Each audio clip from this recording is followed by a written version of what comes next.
Hi అండి అందరికీ. ఈరోజైతే ఎండు చేప బెండకాయ పులుసు అయితే పెట్టానండి. ముందుగా అయితే ఎండు చేపలు అయితే శుభ్రంగా కడుక్కొని వేపుకుంటున్నానండి.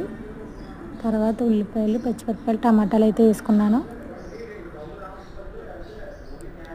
అవి బాగా మగ్గిన తర్వాత అయితే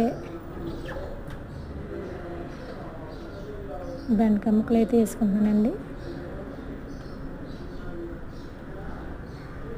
బెండకాయ ముక్కలు కూడా బాగా మగ్గాలండి.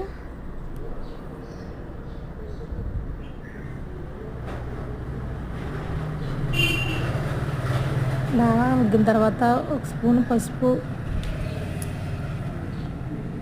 ఒక స్పూను కారం, ఒక స్పూన్ ధనియాల పొడి, టేస్ట్కి తగ్గ సాల్ట్ అయితే వేసుకున్నానండి. కళ్ళుప్పు వేసుకున్నానండి, సాల్ట్ కాదు సారీ. బాగా కలుపుకోవాలండి. తర్వాత అయితే వాటర్ వేసుకున్నానండి. కొద్దిగా చింతపండు రసం కూడా దగ్గర పడ్డాక అయితే వేసుకున్నానండి. కొద్దిగా ఉడికిన తర్వాత చింతపండు రసం వేసుకున్నాక ఒక 2 నిమిషాలు ఉడికించుకుంటే సరిపోద్దండి. అంతే, బెండకాయ పులుసు అయితే రెడీ అండి. ప్లీజ్ అండి నా వీడియో నచ్చినట్టయితే లైక్ చేయండి, షేర్ చేయండి, ప్లీజ్ సబ్స్క్రైబ్ చేయండి.